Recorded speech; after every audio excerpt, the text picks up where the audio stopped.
चीज़ है। तो उसके बाद ये मेरा लक्ष्य, मेरे पिताश्री का लक्ष्य मैंने अपना लक्ष्य बना लिया और ये मेरा लक्ष्य उस समय से हो गया कि मैं फ़ौज में आना है तो अफ़सर देखते थे कि अफ़सर वहाँ पे आ रहा है तो उसकी उनकी थोड़ी अलग व्यवस्था होती थी।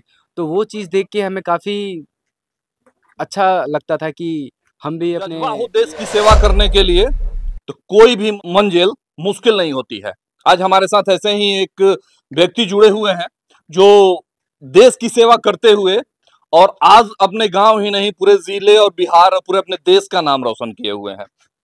हम इनसे बात करेंगे और जानेंगे इनके जर्नी के विषय में कि शुरू से लेकर के अभी तक ये किस तरह से अपने जर्नी को आगे बढ़ाए हैं और जॉब में रहते हुए भी एक अच्छा मुकाम जो हासिल किए हुए हैं, ये तमाम सब कुछ हम जानेंगे इनसे। सबसे पहले आपको लेफ्टिनेंट बनने के लिए बहुत बहुत बधाई। धन्यवाद आपका। अच्छा, आप का जर्नी शुरू से कैसे कब क्या शुरू हुआ उसके बारे में आप हमें बताइए। 2018 में मैंने फ़ौज जॉइन करी।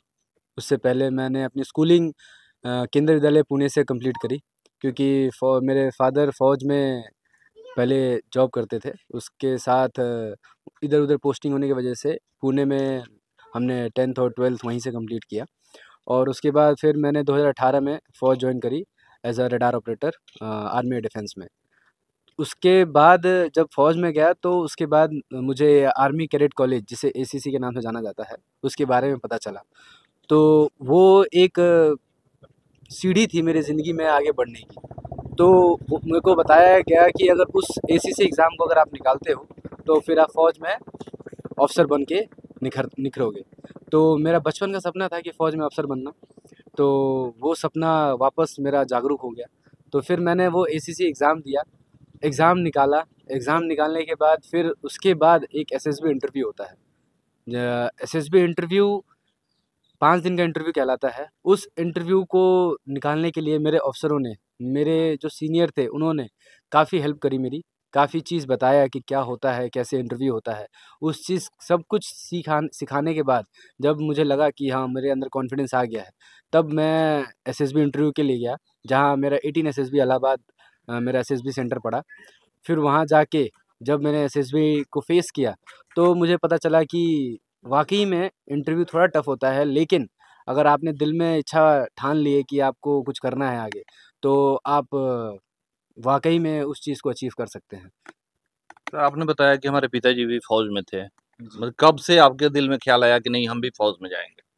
जब लड़का बड़ा हो जाता है, क्योंकि पिताश्री के साथ ही हम हमेशा कैंटोनमेंट में रहे, घूमे-फिरे, तो हम धीरे-धीरे जब छोटे थे तो हमें उतना दिमाग नहीं था, जब थोड़े बड़े हुए तो फिर हमने देखना शुरू किया फ़ौज लाइफ़ कैसी होती है, क्या होता है, कैसा नहीं होता। फिर हम कुछ फंक्शंस में जाते थे, तो मेरे पिताजी थे वो अन्य पद पे थे, तो जब हम देखते थे कि अफ़सर वहाँ पे आ रहा है तो उसकी उनकी थोड़ी अलग व्यवस्था होती थी। तो वो चीज़ देख के हमें काफ़ी अच्छा लगता था कि हम भी अपने लिए ऐसा कुछ करेंगे जिससे कि हमारे परिवार में हमारे माता-पिता गौरवान्वित हो जाए और उस चीज़ को उस दिन से मैं हमने मन में ठान लिया कि आगे बनेंगे तो अफ़सर बनेंगे। तो 2018 में जब आपकी जॉइनिंग हुई थी, तो किस डिपार्टमेंट में जॉइनिंग हुआ था और किस पद के लिए जॉइनिंग हुआ था? 2018 में मैंने आर्मी डिफेंस में जॉइन किया था और वो एक रडार ऑपरेटर के पद पे जॉइन हुआ था, जो कि एक टेक्निकल ट्रेड आता है, जिसमें आपको अलग-अलग प्रकार की रडारें चलाई जाती हैं, सिखाई जाती हैं, कैसे उसको ऑपरेट किया जाता है, वो बताया जाता है। तो उस पद पे मैं सिलेक्शन हुआ था मेरा उस समय। अच्छा, आपने अभी बताया कि ये जो आप एग्ज़ाम दिए, फिर इंटरव्यू किए, इंटरव्यू में काफ़ी टफ़ था। तो आप जॉब में रहते हुए भी, ड्यूटी करते हुए भी ये सब कुछ कैसे किए?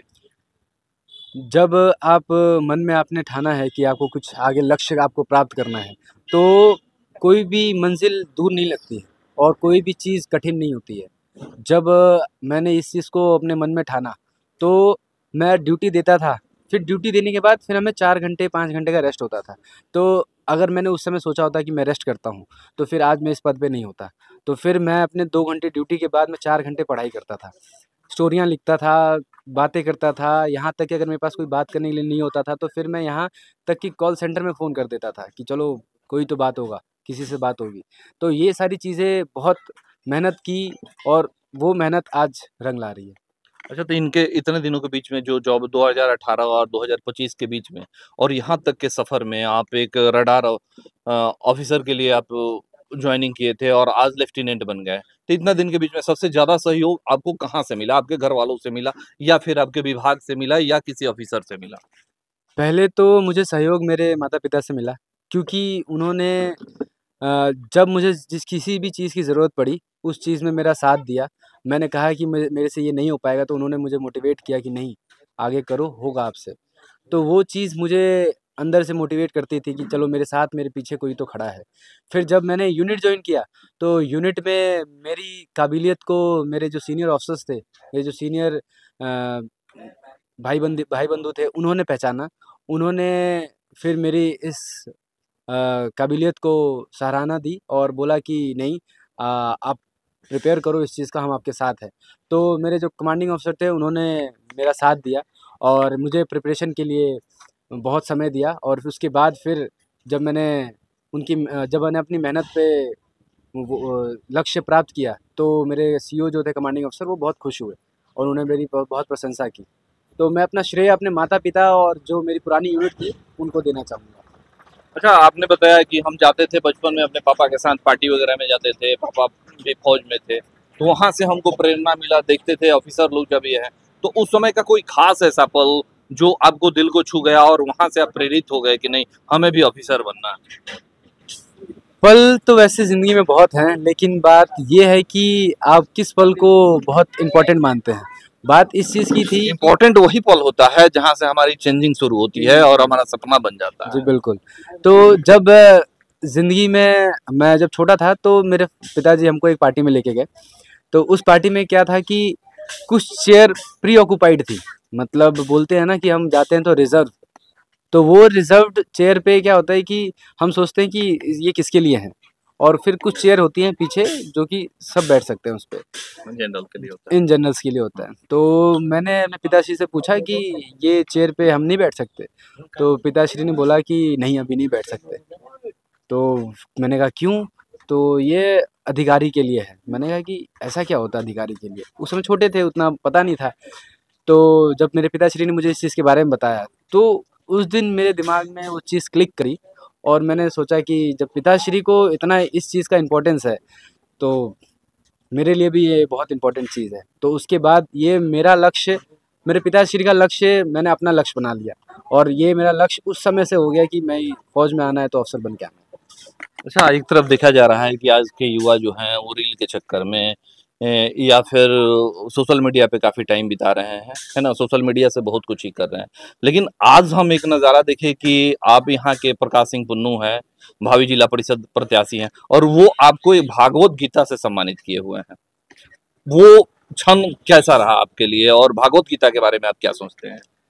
आज का जो युवा है, आज का जो जनरेशन है, मैंने तो आजकल के जनरेशन को जेन ज़ी भी सुना है, जेन ज़ी भी बोला जाता है। आज की जनरेशन में ऐसा हो गया है कि रील्स देखना, आपने जैसे बताया कि रील्स देखना बहुत आम हो गया है, नॉर्मल हो गया है। लेकिन मैं ये नहीं बोलूँगा कि रील्स देखना गलत है, रील्स देखना सही है, लेकिन हर एक चीज़ की एक लिमिट होती है।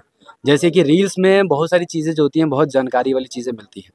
आपको जीके चाहिए, जो जनरल अवेयरनेस है, वो आपको वहाँ से मिल सकता है, अगर आप उसको सही तरीके से इस्तेमाल करें तो। लेकिन आजकल के युवा उस रील्स पे ही निर्भर हो गई है। वो पूरा समय अपना वहाँ व्यतीत करना शुरू कर दिया है और ना ही उन्होंने पढ़ाई पे ध्यान दिया, ना ही कुछ। वो सब लोग सोचते हैं कि मैं इन्फ्लुएंसर बन जाऊँगा। इन्फ्लुएंसर बनने के लिए भी बहुत कठिन परिश्रम करना पड़ता है। बहुत समय लगता है एक वीडियो या फिर एक फ़ोटो कुछ भी वायरल होने पे। और जैसे कि लोग आज की संस्कृति, आज का इतिहास, पुराना इतिहास, संस्कृति सब कुछ भूलते जा रहा है। जैसे आदरणीय मुझे आपने एक भगवत गीता से सम्मानित किया, वो मुझे काफ़ी अच्छा लगा कि कोई इंसान है जिनको अपनी संस्कृति, अपनी इतिहास, इस चीज़ के बारे में पता है और जो उसको अपने साथ ले चलना चाहता है। वो चाहता है कि अपने साथ लोगों का विकास हो, लोग अपनी संस्कृति, इतिहास ना भूलें। तो उस चीज़ से मैं काफ़ी खुश हूँ और प्रेरित हूँ कि आप अपना ये काम ज़रूर आगे करते रहिए और मेरे तरफ से ये हमेशा रहेगा कि मैं भी अपने तरफ से भगवत गीता के बारे में लोगों को बताऊँ। अपनी संस्कृति कोई ना भूले, जड़ से मिले रहे। और अभी हम मौजूद हैं छपरा जिला के एकमा प्रखंड के घुरापाली गांव में, और हमारे साथ अभी हम बात कर रहे थे अक्षय कुमार सिंह से, जो अभी हाल ही में अपना जो है वो पासिंग परेड कंप्लीट करके और लेफ्टिनेंट बन करके और अपने घर पे आए हैं, और किस तरह से ये अपने जर्नी को वहां तक पहुंचाए हैं, और लेफ्टिनेंट बनने में इनको क्या क्या समस्याएं आई थी और किस तरह से वहां पहुंचे हैं, तमाम बातें जो हो रही थी। आप हमारे साथ बने रहे और देखते रहे सारण अब तक।